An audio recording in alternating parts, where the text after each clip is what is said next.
Another comment that we received to one of these videos, or question really, is, well, what about that 10-year-old girl in Ohio who was raped and conceived a child? What should be done in that case?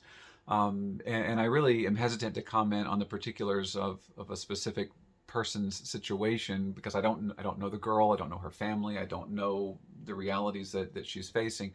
I understand that in Ohio, they have a ban on abortions after 6 weeks.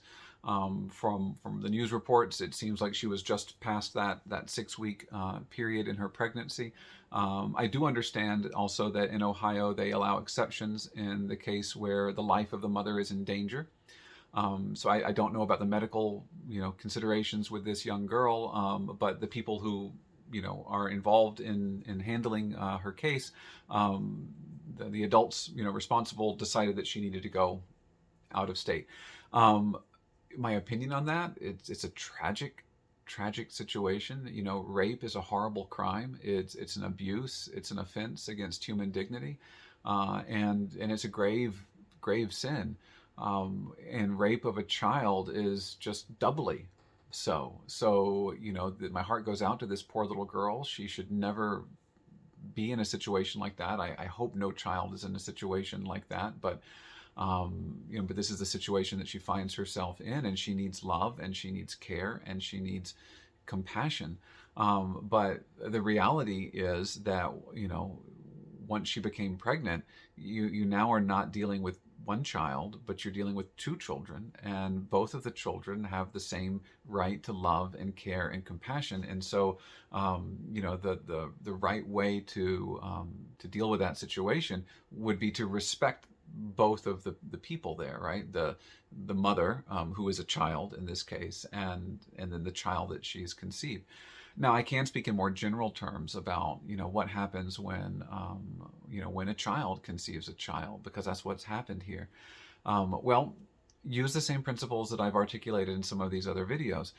If you're dealing with a young girl who maybe she's physically mature enough that her body is capable of bearing that child, bringing that child to term, but she's just emotionally or mentally not mature enough to take on the responsibilities of raising that child, well, then the thing to do is to deliver that child, right? Allow the pregnancy to continue, deliver that child, because just like I said in my video on rape, the child doesn't deserve to be punished because of the sins of the father.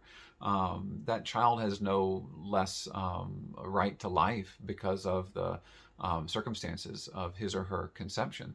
So allow the child to live, but place a child in adoption. Place a child with a family that is more able to care for that child. Maybe with a relative, right? But there's some way to move forward that respects the life of that child, as well as respects the needs of the young mother of that child. But let's say it's a different situation, and let's say that the child who conceives, in this case, that her body is so young, it's not physically matured enough yet to where she can safely carry that pregnancy, and perhaps her life is in danger. Well, refer to the video that I did earlier on what to do in cases where the life of the mother is in danger.